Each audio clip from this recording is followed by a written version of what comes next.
de artrópodos, el grupo más diverso de todo el reino animal y de toda la naturaleza. Y etimológicamente podemos ver que el nombre básicamente deriva de pie o pata articulada. ¿Por qué? Ok, ustedes se recordarán el tema de Amélidos. Adelante, adelante. Habíamos visto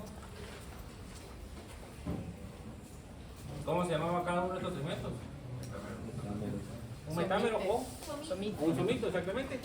Entonces, cada uno de estos metámeros o somitos iba a tener estructuras similares a patas, pero no eran, ¿cómo se llamaban? Que se me olvidó. Los parapodios, exactamente. Entonces, más o menos íbamos a tener una forma así.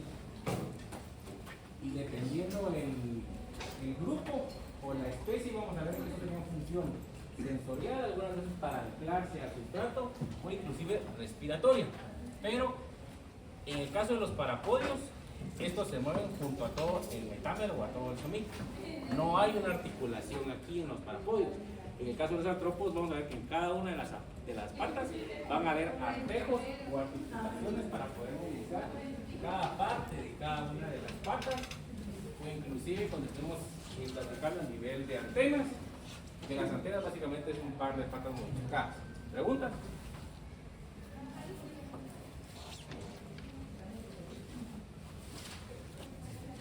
Bueno, ahora en este cladograma, la semana pasada andábamos por acá, en los lofotrocozoos, básicamente estábamos viendo a los anélidos, y ahorita nos vamos a pasar aquí a la parte de los eptizozoos. En algún momento estuvimos aquí porque platicamos de nematoda, pero quiero que vean básicamente la cercanía que tenemos con uno y otro grupo. Y básicamente nosotros vamos a quedarnos aquí, básicamente donde estamos en pancrustácea, donde estamos hablando de crustácea y clase insecta. Básicamente vamos a quedarnos acá. Bueno, la clasificación, vamos a ver que hay 5 subfilos del filo artrópoda, en donde vamos a incluir a trilobites o trilobita, que ese no lo vamos a ver en este curso porque esos ya pasaron a la mejor vida y ya están extintos. Luego seguimos con los helicerados o helicerata, miriápoda, crustácea y hexápoda. Con respecto a los 4 restantes que están vivos, que podemos encontrar en la actualidad, vamos a ver que tienen 6 características que nos han permitido básicamente colonizar todo el planeta y la característica por qué son tan exitosos. Más que todo cuando estamos hablando de la clase insecta. En relación a estas características vamos a ver que vamos a encontrar un exoesqueleto adaptable a qué, básicamente a las condiciones ambientales, a la fuente de alimento y básicamente también a alguna forma o mecanismo de defensa ante algún depredador. El exoesqueleto vamos a ver que va a variar entre un grupo y otro, no va a ser igual, por ejemplo, cuando estemos hablando de hexápoda a cuando estemos hablando de crustácea. Cuando estamos hablando de hexápoda, donde se incluyen los insectos, vamos a ver que va a estar conformado en su gran mayoría por quitina, que es un polisacario. Y en relación a crustácea vamos a ver que sí siempre va a tener quitina, pero va a estar acompañado de carbonato de calcio. Por eso no va a ser la misma dureza entre una cucaracha o un cangrejo. ¿Sí? Son bastante diferentes las cubiertas o los exoesqueletos. Vamos a ver una segmentación corporal. Básicamente aquí vamos a hablar de un proceso de tagmosis, donde ya vamos a ir diferenciando segmentos corporales para irlos especializando. Tagmosis, que básicamente esto viene de tagmas. Yo voy a encontrar un tagma cefálico, un torácico y uno abdominal, donde cada uno de estos tagmas va a tener distintas estructuras, distintas funciones, y básicamente al delimitarlos vamos a ser más especializados cada uno de ellos. La respiración, vamos a ver similitudes con respecto a nosotros. Por ejemplo, vamos a ver en algunos insectos respiran oxígeno aquí directamente en la tierra.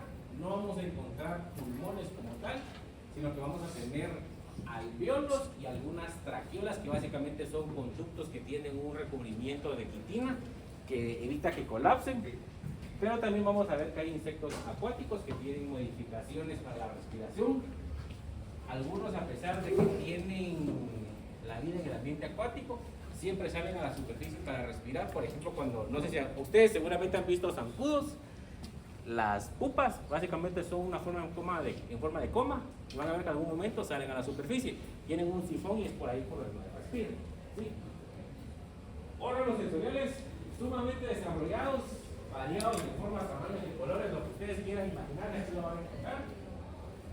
Vamos a encontrar, por ejemplo, ojos compuestos, que básicamente son un montón de pantallitas que se les conoce como maquillas. En su conjunto van a formar una imagen única. Vamos a también encontrar ocel, con la misma función que ustedes ya los conocen. Es decir, que un bicho puede tener ojos compuestos y ocel. Vamos a encontrar también antenas sumamente desarrolladas. Algunos grupos como los arácnidos no vamos a encontrar antenas. En el caso de crustáceos vamos a encontrar dos pares y en el caso de insectos vamos a encontrar un único par. Las antenas pueden ser, como les comenté, de distintas formas, tamaños, colores, y básicamente la función de las antenas en la gran mayoría de los casos va a ser detectar olores o feromonas. Como les comenté, yo creo que sí lo platicamos cuando estábamos hablando de zancudos, sí lo platicamos eso, ¿verdad? Que en el caso de los machos tienen las antenas bastante vistosas, bastante plumosas, y básicamente eso es para detectar básicamente las vibraciones que tiene la hembra al oscilar las alas. También vamos a ver que se van a detectar olores, aunque eso no aplica para todos los bichos, porque hay algunos que van a utilizar otras estructuras que lo vamos a ver más adelante.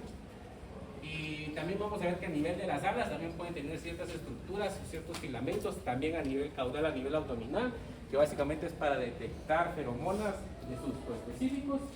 Y en el comportamiento también vamos a tener distintos comportamientos de recolección, el cuidado de las crías. No es muy común en este grupo, por ejemplo, el cuidado parental, pero sí hay algunas veces que, por ejemplo, una hembra puede cuidar a sus huevos, básicamente para que no se los almuercen.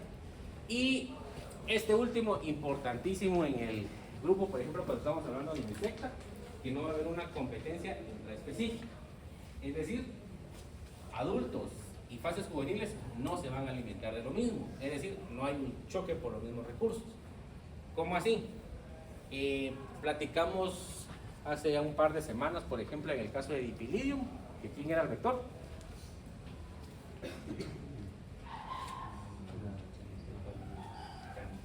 Genocephalus canis, las pulgas. Y les comenté que en el caso de las pulgas, los adultos son hematófagos, tienen un estilete con básicamente sobre la sangre. En el caso de las larvas, no son hematófagos, son detritívoras. Entonces ahí vemos de que juveniles y adultos no se van a alimentar de lo mismo, por lo tanto no hay una competencia entre sí. Al igual que en el caso de los lepidópteros, las mariposas, los adultos básicamente se van a alimentar de néctar, aunque algunas veces se pueden alimentar de otras cosas como de fluidos de cadáveres o de heces. Y en el caso de las larvas, las orugas se van a alimentar de hojas. Entonces no va a haber una competencia entre ellos. Por ejemplo, si yo encuentro qué sé yo, un mamífero que es juvenil, probablemente se va a ir alimentando lo mismo que el adulto. Entonces ahí hay una competencia entre ellos. Pero en el caso de artrópodas, específicamente en el caso de insecta, eso no aplica. Ahora, en relación al cladograma, todo lo que ustedes ven aquí son artrópodos. Y vamos a hacer la primera gran división con respecto a las piezas bucales. Vamos a dividirlos en mandibulata o los mandibulados y los quelicerados o queliceratas. Básicamente estamos diciendo mandíbulas con sus modificaciones, que hay un montón de modificaciones, o aquellos que tienen quelíceros, entre comillas, colmillos. ¿Sí? Dentro de los que tienen colmillos vamos a encontrar, por ejemplo, a los ácaros, garrapatas, arañas, escorpiones. Y básicamente vamos a ver la distinta conformación que hay ahí. Y en relación a las garrapatas, básicamente son ácaros y gatos. Ahora, ¿cuál es el criterio que se utilizó para ir discriminando a uno de otros grupos?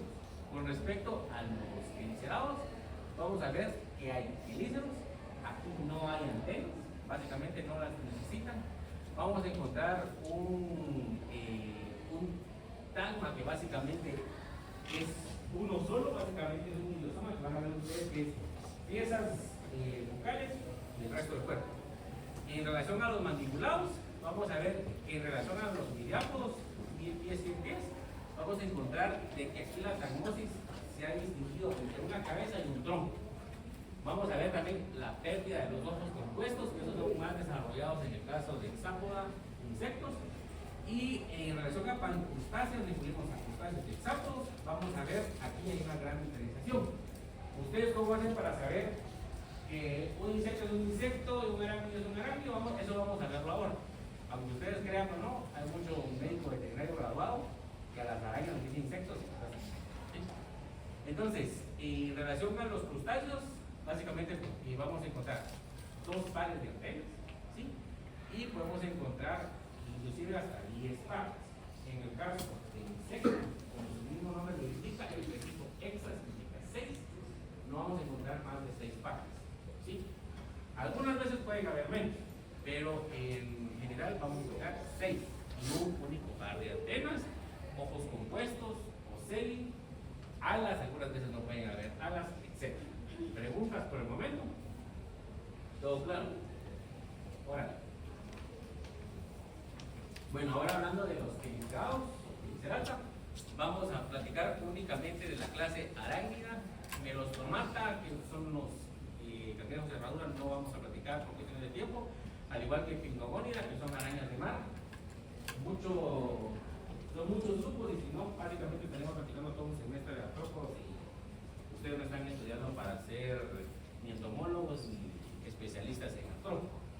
En relación a los arácnidos, únicamente vamos a platicar de los que están en color rojo, que básicamente son los que puede haber cierta cercanía en el ejercicio de veterinaria. Vamos a platicar de ácari, muy importante en el caso de distintas parasitosis, amblipígidos, también por cuestiones de cultura general. Básicamente a veces la gente les tiene miedo y se los anda matando, pero no pasa nada. Arane, importantísimo desde el punto de vista de importancia médica veterinaria. Vamos a ver un par de veces relevantes. Opiniones, básicamente solo es por hacer la distinción entre arañas y tal, porque también los viven matando. Escorpiones también vamos a verlos para ver desde el punto de vista de la importancia médica, y los uropígenos. Ahora, cuando estamos hablando de ácaros como tal, morfológicamente vamos a ver, como les comenté, piezas bucales y resto. Entonces, en la parte más anterior, yo voy a encontrar esta parte que se le conoce como capítulo o prosoma, son sinónimos. Ese prefijo pro, ¿qué significa? Antes o delante de. Este sufijo soma, como somático, somito. ¿No?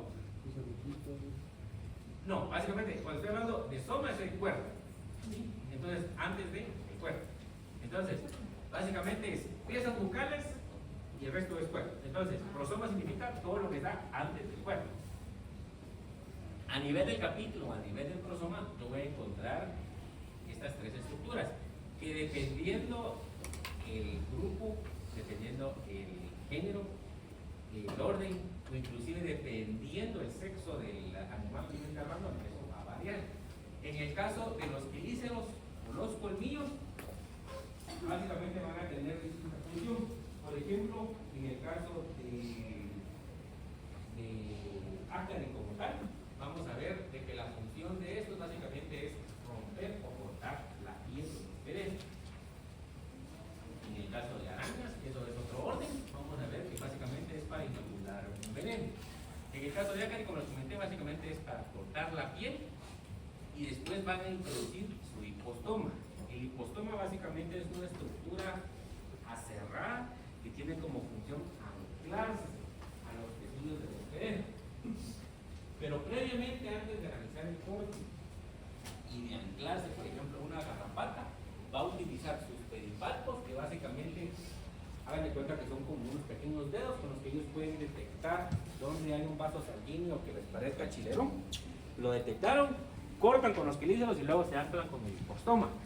El hipostoma van a ver ustedes de que tiene mucha importancia desde el punto de vista diagnóstico taxonómico. Que de veras, si no se me olvida, vamos a hacer un paréntesis.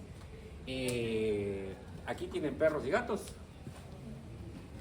Entonces, me gustaría citar entre sus facultades y posibilidades que para el próximo laboratorio trajeran pulgas y garrapatas, por favor. ¿No tienen? ¿Cómo? Pulgas de las que son como semillitas que como ahorita. Sí, sí. Y garrapatas. O si ustedes conocen a algún chucho que esté todo desgraciado, sería buena onda conseguirlas. Y solo vamos a explicarles algo. Por ejemplo, ahí estamos hablando de esto. Aquí, este es el lomo de un perro. Y ustedes van a encontrar aquí que hay una garrapata. ¿Sí? Entonces, yo para sujetar la garrapata, por favor, nunca con los dedos desnudos. ¿Por qué? Porque ustedes no saben si de mala pata tienen un corte aquí y esa garrapata tiene babesia y ya se va a inocular. Entonces, ¿qué hacen ustedes? Con una pinza, ¿de dónde la voy a sujetar? Del capítulo, y ahí que me parece importante esto, la sujeto del capítulo y la toco. ¿Sí? En el caso de las pulgas, ahí sí con la manita la pueden sujetar. Van a ver ustedes que eso lo vamos a ver el día de mañana, que muchas veces puede haber una garrapata, bueno, estoy seguro que lo han visto, que hay una garrapata y hay otra chiquita aquí al lado, que esa se suelta bien fácil. Ese es un machito, ¿sí? Pueden tomar las dos y vivas. No voy a esperar que tenga una garrapata ahí viva en su casa durante 8 días y que se le suelte, no. Entonces, pueden agregarla en un frasquito con alcohol al 70% y ahí se va a morir, ahí se va a preservar. Y la traen aquí entre 8 días porque vamos a hacer montajes en láminas y quiero que vean ciertas estructuras. Vamos a aprender a aclarar garrapatas también. ¿Preguntas? Sí o sí hay que traerla. ¿Cómo? Sí o sí hay que traerla. No sí o sí, pero yo sí les recomendaría que lo traigan porque eso no lo van a ver en el resto de la carrera.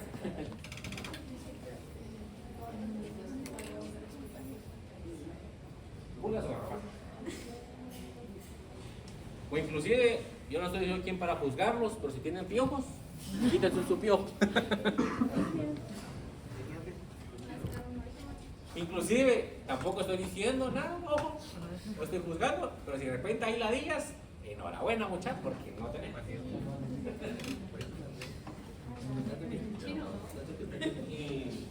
¿Preguntas? ¿No? Bueno, entonces eso es para el laboratorio de la próxima semana, por favor. Entre más traigan, mejor. No debería ser tan difícil conseguir a un chucho que esté todo desgraciado por ahí, despiojarlo o quitarle un par de garrapatas. Y van a ver, aquí se ven cosas bien chileras. Bueno, entonces tenemos aquí al prosoma o el capítulo, que es básicamente la región anterior, y todo esto globoso básicamente va a ser el idiosoma, que básicamente es la combinación entre un cefalotórax y un abdomen. Cuando estamos hablando del cefalotórax, lo puedo aplicar, por ejemplo, en el caso de arácnidos como tal, pero en el caso de ácaros, no, todo es idiosoma y un prosoma, ¿sí? Es piezas bucales y el resto del cuerpo. Vamos a ver que este idiosoma puede cambiar en función de la etapa de vida de estos animales. Vamos a ver que primero hay un huevo, luego una larva, una ninfa y por último un adulto. Entre cada uno de ellos vamos a ver que hay estructuras completamente diferentes. Por ejemplo, hablando de garrapatas, vamos a encontrar que en el caso de las larvas van a ser sapos. Vamos a encontrar únicamente 6 pares de patas. Luego se da un proceso de muda o eclisis, donde se va a transformar en una ninfa, que esta ya va a tener 8 pares de patas. Eso lo van a ver ustedes en el laboratorio, por eso me gustaría que trajeran unas cuantas garrapatas. ¿Por qué? Porque ustedes van a ver de que hay diferencias bien marcadas. En el caso de las ninfas, las adultas, van a ver ustedes que son muy similares en tamaño, e inclusive van a tener los 4 pares de patas cada una. Pero yo como hago para diferenciar que sea una ninfa de una adulta.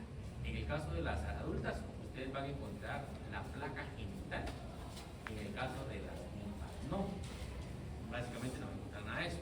Pero sí van a encontrar ustedes el surco anal en ambas. Entonces yo ya puedo decir, bueno, esta es una ninfa o esta es una adulta. Ahora, en el caso de las garrapatas, vamos a ver que a nivel del caso del primer par de patas, vamos a encontrar el órgano de Hagen, importantísimo. Vamos a ver el video más adelante. Pero yo no sé si ustedes han tenido problemas de garrapatas casa se pusieron garrapatas y era porque obviamente yo no sabía nada de esto y había un veterinario que medio sopenco no supo explicar muy bien o no puso atención en zoología, no entendía muy bien eso, entonces costó un poco deshacernos del problema. Pero si ustedes han tenido problemas de garrapatas o han visto garrapatas, básicamente van a ver ustedes de que viene la garrapata, detecta que hay alguien o un animal ahí y rápido, ¿qué es lo que hace? Levanta el primer par de patas. Yo no sé si lo han logrado ver. Básicamente, ¿por qué es eso? Porque a nivel de los tarsos del primer par de patas está el órgano de Haller. Ese órgano de Haller básicamente va a tener sensilas, que es otro órgano sensorial que va a ser muy mencionado en este tema. Y básicamente sensilas son pelos. Y básicamente lo que van a detectar es el dióxido de carbono o el CO2 en un hospedero que esté cercano. Entonces, la garrapata al colocarse así está detectando el CO2, ya lo detectó y solo está esperando que pase el hospedero para agarrarlo y empezarse a alimentar, ¿sí? Entonces, vimos entonces que hay larva, ninfa y adulto, y en el caso de las garrapatas también va a depender mucho de las condiciones que haya, pero ellas pueden tener un proceso de inanición y eso va a llevar a la diapausa. Inanición, ¿qué significa? ¿Cómo? ¿Ahí me lo mencionaron? Ajá, no comer. Entonces, una garrapata puede estar hasta 6 meses, un año sin comer, y entonces, para no dejarse morir, ella va a entrar en un estado de diapausa. Básicamente va a bajar el metabolismo, y cuando entre un hospedero que esté ahí cerca, se va a poner toda loca y va a aferrarse.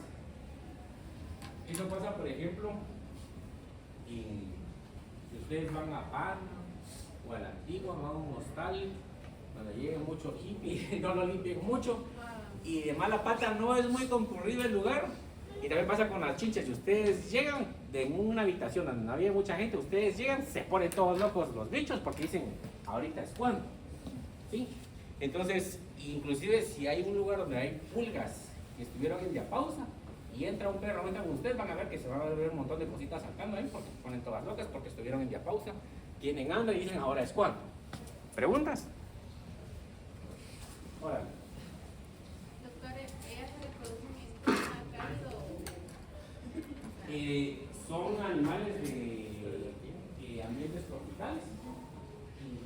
Clima, bueno, no podemos mencionar esto porque estaríamos hablando de condiciones de 95 años. Pero son condiciones atmosféricas, tropicales, ¿sí? Les gusta esa temperatura de calorcito. A menor temperatura se ponen un poquito más lentas, no les gusta moverse. Aunque eso es dependiendo, cuando estemos hablando nosotros, por ejemplo, de insectos, van a ver ustedes de que si ustedes en algún momento quieren colectar insectos, la mejor hora es entre 6 y 8 de la mañana. ¿Por qué? Porque vamos a ver de que ahí no está el sol radiante, porque ellos tampoco van a ser famosos de exponerse al sol y de secarse, deshidratarse y morirse. Van a buscar las horas más fresquitas para alimentarse y no morir en el intento. Ahora, platicando de sarcóptes escabiel, vamos a ver que esta es la sarna sarcóptica, muy común aquí en nuestro medio. Esta es una zoonosis y básicamente quien lo produce es este muchachón, que es el sarcóptes, que es un ácaro globoso. Y la característica de esta sarna es que es bastante protinosa, es decir, causa una picazón de la sierra. En el caso de los perros o animales que están afectados, se empiezan a quedar zonas alopécicas básicamente por el prurito o el rasquido que los animales se hacen. Y a veces es tanta la picazón de que el animal, con tal de liberar un poco de ese estrés, esa tensión del prurito, a veces se arrancan pedazos de oreja. Si ustedes ven un animal así todo desgraciado con costras y pedazos de oreja, probablemente ha de tener sarcóptes.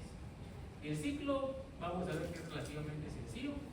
Vamos a ver que va a haber don sarcóptes y doña sarcóptes, van a estar a nivel superficial de la piel, van a copular y básicamente la hembra va a cavar una galería en el estrato córneo de la piel, básicamente a nivel superficial. Ahí vamos a ver que van a haber huevos, estos van a inclusionar larvas, van a mudar a ninfas y se repite el ciclo, ¿sí? Más o menos puede ser unos 28 días.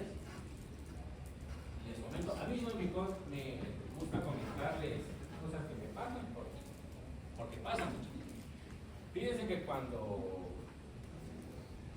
yo nací aquí en Ciudad de Guatemala, pero cuando tenía como 3 meses me llevaron a la costa sur y ahí viví hasta los 17 años y luego me trajeron para acá. Pero yo no sé ustedes, pero el problema cuando uno se cambia de residencia es dónde me voy a cortar el pelo. No es tan fácil dónde encontrar a quien le corta el pelo a uno. Y entonces yo fui a varios lugares, ninguno me convenció. Y al final fui a ir a uno en Megacentro hace como 10 años. Y entonces, bueno, me senté, no voy a decir lugares, pero ahí hay solo un par. Entonces yo me senté, me trasquilaron y todo. Y vaya, me fui a mi casa. A los días yo empecé con una lesioncita roja aquí. Y me picaba, y me picaba, y me picaba, y me picaba. Y mi primo es médico. Entonces me dijo, vos ahí tenés sarna, me dijo. No, me dijo, si es sarna ahí, echate no sé qué. Entonces me lo eché y se me quitó. Le dije, ¿sabe, verdad? ¿Dónde habrá sido? Al siguiente mes fui otra vez y otra vez ahí. Entonces ya más observador, yo vi que las mantas que le ponen a uno, me la ponían a mí y luego se la ponían a otro, nunca la limpiaban. Entonces ahí hubo una transmisión a través de comités, la sangre. Entonces, solo para que tengan cuidado, ¿mucha? Y nunca fui más ahí y ahí nunca más me volvió a aparecer la sangre. Es relativamente fácil tratarla, solo es una loción, pero sí pica. ¿Preguntas? ¿No? Entonces, como recomendación, vayan a donde ustedes vean de que siempre están cambiando esas mantas. Ahora vamos a platicar de Moex. Este es otro ácaro. Por lo general, cuando estamos hablando de Sarcoptes, por lo general casi siempre va a estar acompañado de Moex. Este vamos a ver. Y en el caso de Sarcoptes, yo aplico un desparasitario, por ejemplo, puedo utilizar una pipeta y el Sarcoptes se va. Es bien inútil y se muere más. Ahora, en relación con el Moex, ese es un poquito más complicado. Este se sitúa en el folículo piloso y vamos a ver de que los gatitos lo adquieren directamente de la mamá, básicamente por la cercanía durante las primeras semanas de vida. Entonces, una vez que lo adquieren, nunca se va a deshacer de ello. Pero básicamente el sistema inmune lo mantiene a raya. Si el animal está bien nutrido, es inmunocompetente, él va a mantener a raya al demonio. Pero ¿qué pasa? Por ejemplo, hay un animal todo desgraciado, todo desnutrido, pulposo, garrapatoso, de repente hasta lo trata mal, y viene pegando al animal todo estresado, o animal con diabetes o con cáncer, eso va a hacer que la respuesta inmune se vea afectada. Entonces, al disminuir las defensas, el temor se exacerba y básicamente vamos a ver de que se empiezan a causar estas lesiones, básicamente por el prurito, muy característico que va a ser en el área de la cara. En el caso de los ojos y de los gatos, va a ser en el lado de las orejas. El tema de Demodex es de que sí yo tengo que aplicar parasiticida, pero también tengo que tratar la condicionante concomitante, en este caso mejorar la nutrición del animal, evitar que se me esté estresando y si hay diabetes o hay cáncer, pues debo tratar. ¿Sí? ¿Preguntas? Vamos a ver.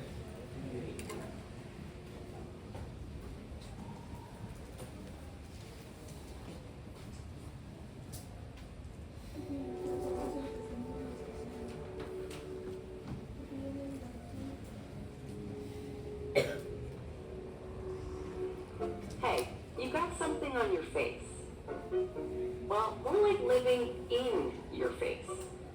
Can't see them? Here, I'll show you. Researchers just use a little glue. Don't try this at home.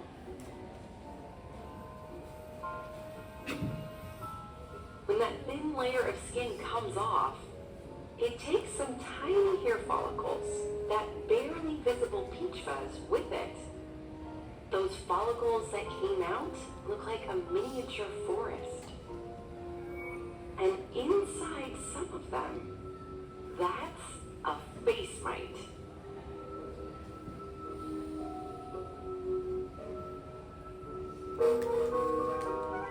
Entomologist Michelle Troutwine at the California Academy of Sciences in San Francisco studies these long-term tenants of ours.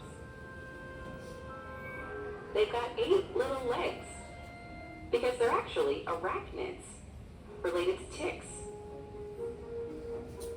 and spiders. Yep, you almost certainly have dozens of these stowaways on you right now and don't even know it. Usually, your immune system keeps them in check, but in rare cases, a population boom causes a red rash. But don't freak out, seriously. They're actually not such bad house guests. You're not born with them. Face mites are passed down from parent to baby. They spend their days tucked right inside our hair follicles, next to the hair. All cozy. See that yellow stuff? It's sebum, that greasy oil your skin makes to protect itself from drying out. That's what face mites eat. When you're asleep, they climb out to the surface and mate before crawling back into your pores to lay their eggs. So that's fun. But if you're thinking about scrubbing them all off, forget it. You'll never get rid of all of them. And here's the weirdest part of all. Face mites don't have an anus. They just eat, but never poop. They've made our vast landscape of skin into their own personal kingdom. Just think of them as a natural, maybe even healthy part of your skin ecosystem. Now that you know that, you never have to be lonely again. Oh yes, we've got even...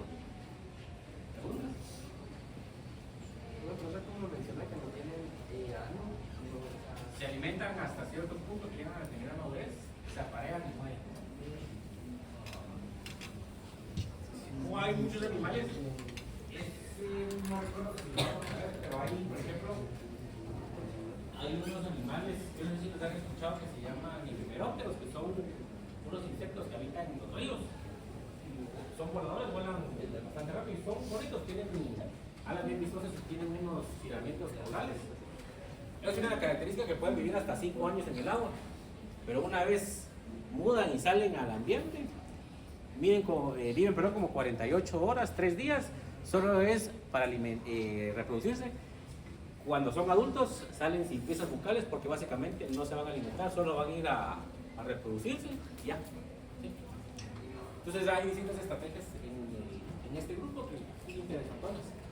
Ahora vamos a hablar de Varroa destructor, que hace unos cuantos años era Varroa jacksoni, se llamaba. Es de importancia más bien de reporte obligatorio para médicos veterinarios o a cualquier persona que se dedique a la agricultura. Básicamente Varroa es importante porque básicamente se alimenta de la linfa de los himenópteros, de las abejas. Y básicamente esta puede envenenar, puede destruir colmenas enteras, y esta sí o sí es de reporte obligatorio. Cuando se menciona que son de reporte obligatorio, sí o sí ustedes por ley están obligados a dar aviso al MAGA. Caso contrario, pueden trabar una multa de 50,000 pesos, o en el mejor de los casos, o si no, los pueden llevar hasta el bote. ¿Por qué? Porque ustedes están ocultando información y básicamente están en movimiento de gobierno, la cultura nacional. Aunque ustedes, a medida que vayan avanzando en la carrera, van a ver que han habido brotes de enfermedades aquí, que la mala se las ha callado. Han habido ahí chanchullos a nivel estatal, no han dicho nada y es cuando revienta todo a nivel nacional. Por ejemplo, cuando yo estaba en 2014 todavía estaba estudiando, no sé si ustedes escucharon de que había PPC aquí en Guatemala, que entró. Hay una versión oficial, pero hay otra versión extraoficial que básicamente es porque dejaron dar material genético a una granja muy grande. Se les salió el control y reventó a nivel nacional, pero era gente con mucho pisto, entonces cambiaron la versión y eso van a ver que cambió mucho y muchas veces ustedes como médicos veterinarios a veces se ven problemas porque muchas veces hasta amenazas de muerte han habido si la gente quiere denunciar eso. Pero eso ya será otro tema y esperemos que no les pase nada feo a ustedes en ese tema. Mejor no meterse acá. Y bueno, en el caso de Varroa Destructor, vamos a ver entonces de que tenemos una hembra que básicamente va a tener los dos linajes de los machos y hembras. Y básicamente esta tiene una característica que es a través de foresis, que básicamente es llevada por una abeja hacia la colmena. Básicamente ya las abejas lo trasladan directamente a las colmenas y es ahí donde se realiza el tratamiento.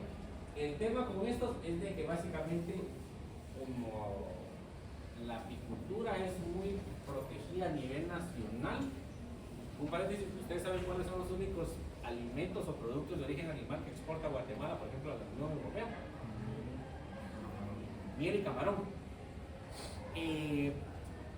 Otro comentario, por ejemplo, yo ahorita tengo una bebé y dicen de que los bebés menores de 2 años no pueden consumir miel por el tema del botulismo. Pues yo le digo a mi esposa, yo aquí la miel de Guatemala no me preocupa, porque la miel la tienen súper protegida, se le hacen análisis aquí en MAGA y una vez está en Europa le hacen 1 millón de análisis, porque la miel detecta que hay trazas de antibióticos o algún ectoparasiticida, le cierran el mercado a Guatemala y son pérdidas millonarias, ¿sí? Entonces, el tema aquí de miel, que sea, digamos, comercializada así en lugares bien establecidos, a mí no me preocupa, me da completamente seguridad, igual que en el caso de los camarones. Entonces, el tema con el tratamiento es que ustedes no pueden utilizar de que, bueno, la voy a asperjar con un directorio, ¿por qué? Porque se van trazas de eso en la miel, ustedes se pasearon en la apicultura nacional y en el mercado de la miel, ¿sí? Es un poquito complicado, a veces se utiliza control biológico o se van segregando las colmenas, es un poquito complicado, y por eso es el reporte obligatorio, sí lo tienen que informar ustedes.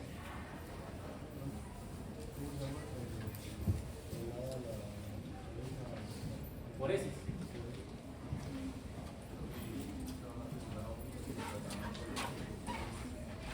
A veces se pueden utilizar algunos focos, ¿sí? Pero no se utiliza nada aquí. El tema de, igual que en el caso de camarones, platicando de verdad, son artrópodos, muy limitado el uso de antibióticos y se usan por sí mismo, pero muy protegido eso. Ahora vamos a platicar de garrapatas. Siempre estamos hablando del orden de los ácaros, lo que estos son ácaros macros, son grandotes. Y vamos a pasar al suborden Ixoida y vamos a ver que hay 2 familias, la familia Ixoida y la familia Argácea. En términos más sencillos, Ixoide, garrapatas duras, y Argácea, garrapatas blancas, ¿sí?